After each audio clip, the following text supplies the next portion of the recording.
Once again very warm welcome to all of you my dear future officers. आज फिर से हम लोग कंटिन्यू करेंगे भारत के राष्ट्रपति जो अपना चैप्टर है उसका सेशन नंबर 5। और आज हम भारत के राष्ट्रपति के वीटो शक्ति और उनके अधिकार क्षेत्र से रिलेटेड जो सारे इंपॉर्टेंट फैक्टर्स है उसी को डिस्कस करने वाले हैं। बट बिफोर टू बिगिन, अगर आपको ऐसा लगता है कि चैनल डेडिकेटली वर्क करती है तो आप चैनल को सब्सक्राइब और शेयर जरूर किया कीजिएगा, क्योंकि आप में से 85% लोग तो सब्सक्राइब किए बगैर चैनल को देखते हैं और देखते जरूर है। से यूट्यूब को ऐसा लगता है कि हमारे जो सब्सक्राइबर हैं वो हमारे लिए या फिर मेरे जो व्यूअर है वो मेरे लिए इम्पोर्टेंट नहीं है, इस कारण से वो जो है वो इम्प्रेशन नहीं देता है, जिसके कारण चैनल का व्यूज जो है वो फ्रीज पड़ जाता है। तो आप मेरा इतना हेल्प कर सकते हैं, क्योंकि इसके लिए आपको कोई पैसे देने की जरूरत नहीं होती है। आते हैं अपने टॉपिक की तरफ। सबसे पहले राष्ट्रपति के वित्तीय शक्ति के ऊपर आते हैं। आपको पहले भी बताया गया कि राष्ट्रपति जो है वो धन विधेयक राष्ट्रपति के पूर्व अनुमति से ही प्रस्तुत किया जा सकता है संसद में। जब तक लोकसभा में तभी पास किया जाएगा धन विधेयक जब तक कि राष्ट्रपति उस पर पूर्व अनुमति नहीं देंगे कि अब धन विधेयक को पास किया जाना चाहिए। इसके साथ ही राष्ट्रपति जो है वो साल में एक बार जो हमारे वित्त मंत्री होते हैं, अदरवाइज जो रेल मंत्री होते हैं, उनके थ्रू संसद में जो है वो क्या करवाते हैं, बजट पेश करवाते हैं। नेक्स्ट आता है अनुदान की कोई मांग जिसकी सिफारिश जो है अनुदान की कोई भी मांग होगा उसकी सिफारिश के बिना नहीं किया जा सकता है। जैसे कि संचित निधि से कोई धन निकालना होगा, ठीक है, अगर वो अनुदान के तौर पर देना होगा तो बिना राष्ट्रपति की अनुमति के हम उसको नहीं दे सकते हैं। इसके बाद आकस्मिक निधि से, जैसे किसी फंड के लिए हम 200 करोड़ रुपए की बात करें, अब किसी कारणवश क्या हुआ कि 200 करोड़ के बदले में 230 करोड़ की जरूरत पड़ी हमें, तो ये आकस्मिक निधि की बात आ गई। तो यहाँ पर जब किसी कारणवश ऐसा पैसा देना होगा संसद को, तब इस पर राष्ट्रपति की पूर्व अनुमति की जरूरत होगी। या फिर ये 200 करोड़ की बात अगर आती है तो 200 करोड़ में से हमें 50 करोड़ किसी फंड के लिए पहले देना है, तो ये जो अग्रिम भुगतान करना होगा इसके लिए भी हमें राष्ट्रपति की पहले अनुमति की जरूरत होगी। क्लियर है बात है? बहुत बेसिक चीजें आसान भाषा में आपको समझाया जा रहा है, लेकिन फिर भी आप लोग सपोर्ट नहीं करते हो चैनल को। शायद इसके लिए जब आपको पैसे नहीं मिलते हैं तो एज ए आप थोड़ा सा हेल्प करने के लिए हमारे चैनल को सब्सक्राइब और शेयर जरूर कर सकते हैं। इसके बाद आते हैं, वह राज्य और केंद्र के मध्य राजस्व के बंटवारे के लिए प्रत्येक 5 वर्ष के लिए एक वित्त आयोग का गठन करता है। जो सेंट्रल स्टेट और स्टेट लिस्ट के बीच का जो मैटर आता है, वहां पर जो वित्त का कलेक्शन होता है उसको उस वित्त के बंटवारे के लिए वो क्या कर सकते हैं, तो एक वित्त आयोग का गठन करते हैं जो उसके ऊपर वर्क करती है। न्यायिक शक्ति के ऊपर आएंगे तो सबसे पहले वो क्या करते हैं कि उच्चतम न्यायालय के मुख्य न्यायाधीश और उच्च न्यायालय के मुख्य न्यायाधीश की नियुक्ति करते हैं। अनुच्छेद 124 बोलता है। क्लियर बातें? इसके बाद वो उच्चतम न्यायालय के किसी भी विधि तथ्य पर सलाह ले सकते हैं, परंतु उच्चतम न्यायालय की यह सलाह राष्ट्रपति के लिए बाध्य नहीं होगी। अब यह बात है कि वो उच्चतम न्यायालय के द्वारा कभी भी सलाह ले सकते हैं, लेकिन यह कंपल्सन नहीं होगा कि जो उच्चतम न्यायालय उनको सलाह दी है ये उनके लिए बाध्यकारी होगा। ये आर्टिकल 143 बोलता है।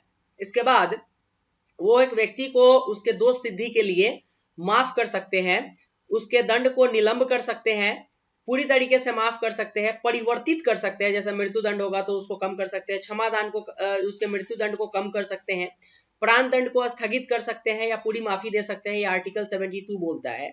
और ये सारे मामले इक्वली जो है वो अगर आप बोले तो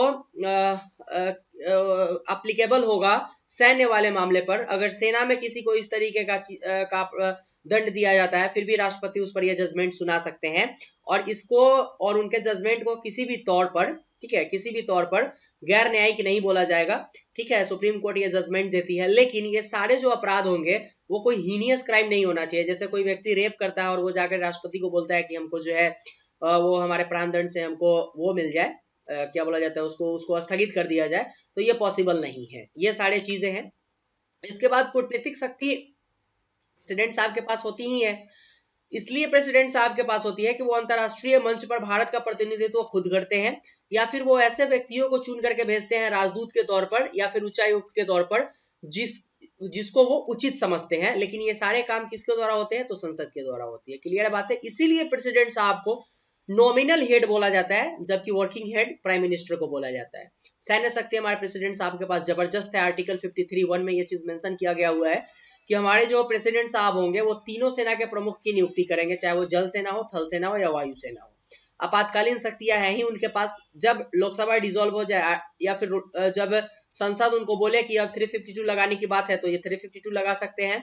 ये है आपका इमरजेंसी, ये है आपका नेशनल इमरजेंसी, नेशनल इमरजेंसी। उसके बाद आता है 356 आता है आपको राष्ट्रपति शासन, जिसको बोलते हैं प्रेसिडेंशियल रूल। इसके बाद आ जाता है वित्तीय आपातकाल 360, ये आज तक हमारे देश में नहीं आया और भविष्य में कभी आएगा भी नहीं। अब नेक्स्ट आता है राष्ट्रपति की वीटो शक्ति।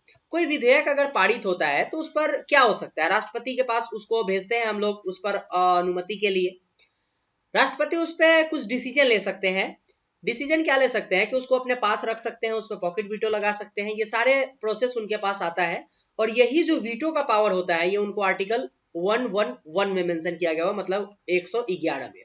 इसमें होता क्या है, वह विधेयक पर अपनी स्वीकृति दे सकते हैं। जब कोई विधेयक पास होता है तब अपनी स्वीकृति उस पर सुरक्षित रख सकते हैं। यदि वह धन विधेयक नहीं होगा तो उसको पुनर्विचार के लिए वो लौटा सकते हैं।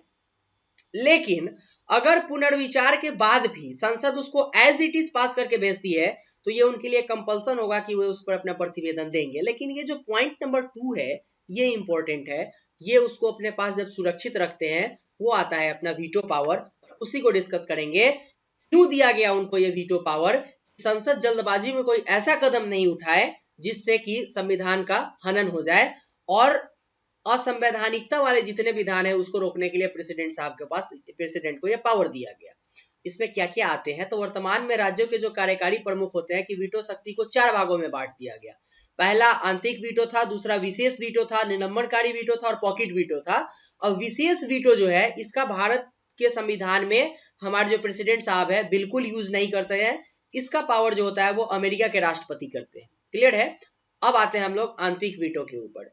इसका संबंध राष्ट्रपति के उस शक्ति से है जिसमें वह संसद द्वारा पारित किसी विधेयक पर को अपने पास सुरक्षित रख लेंगे और यह विधेयक बिल्कुल पूरी तरीके से समाप्त हो जाएगा कुछ समय के बाद। ठीक है।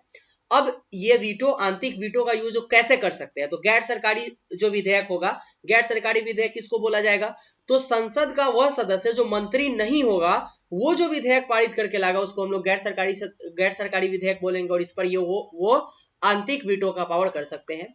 इसके बाद सरकारी विधेयक के संबंध में जब मंत्रिमंडल त्याग पत्र दे दिया हो, कोई सरकारी विधेयक पास हो गया और मंत्रिमंडल त्याग पत्र दे दी, अब जैसे ही विधेयक पारित हो गया है और राष्ट्रपति की अनुमति मिलना उस पर शेष बाकी हुआ है और नया मंत्रिमंडल गठित होता है, और वो मंत्रिमंडल अगर बोलता है कि भाई साहब आप इस विधेयक पर अपना सहमति नहीं दीजिए, तब उस पर आंतरिक वीटो का यूज हमारे प्रेसिडेंट साहब कर सकते हैं। कितना सिंपल है ये, आसानी से याद हो जाएगा आपको, सारी बातें क्लियर है। ये था आज के सेशन के लिए, बिल्कुल आपको छोटे छोटे चीजों में समझाया गया, लेकिन लगा कि इंपॉर्टेंट है तो आप वही 85% लोगों में से है जो बिना सब्सक्राइब किए हुए चैनल को देखते हैं, तो आप बिल्कुल सब्सक्राइब कीजिए क्योंकि इसके लिए आपको पैसे नहीं लगते हैं और हमें मोटिवेशन बहुत मिलता है। तो प्लीज सब्सक्राइब और शेयर करके चैनल को देखिए और पूरा वीडियो को देखा कीजिए, बहुत मेहनत करके आपके लिए वीडियो बनाए जाते हैं। और ये था आपका सेशन नंबर 5। नेक्स्ट सेशन हम लोग 6 देखेंगे जो फिर से प्रेसिडेंट का ही होगा। 2 सेशन और बच जाएगा, 6, 7 और 8, 3 सेशन जिसको हम लोग कंटिन्यू करेंगे। उसके बाद प्रेसिडेंट अपना चैप्टर खत्म हो जाएगा।